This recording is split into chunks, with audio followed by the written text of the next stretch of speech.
These images are what 7 News viewers saw January 13th, 1982, 40 years ago today, after an ice-laden Air Florida Flight 90 crashed into the Potomac River on takeoff from National Airport. There were hundreds of people stranded at National Airport. There were like no seats in the old terminal. Chester Panzer said he and his sound man, George Patterson, had just finished a story at the airport and were headed home when the 7 News assignment desk turned them around. A crash, and they were in the midst of the rescue.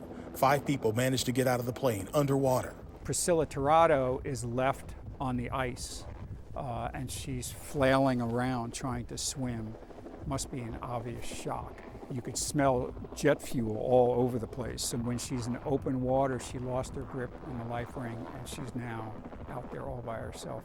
I'm close up on her face, and you could just see that she had this panicked look in her face that she's going to die out there. I saw was Lenny Skutnik making his first motions to jump into the water.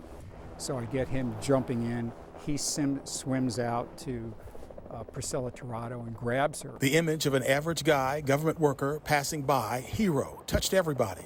But getting it to a live truck on the D.C. side of the river and running a mile where then photographer Peggy Gilgannon and the late Cardosa Worthy were waiting. Chester showed up, and he was out of breath and everything. And the news director said, mic him up. So we mic'd him up, and then Chester narrated the video as it went out. There was no time to panic. It was just like, okay, let's kind of do this. So the photographers told me they had reporters with them when they left the station, but as it turned out, they got separated, and so this entire story on Channel 7 was done by photographers. Then afterward, we just all, together gave us like a hug because we had managed to pull this off. No reporters, it was just all the crews. Together we did it. I remember the day JFK was assassinated and where I was.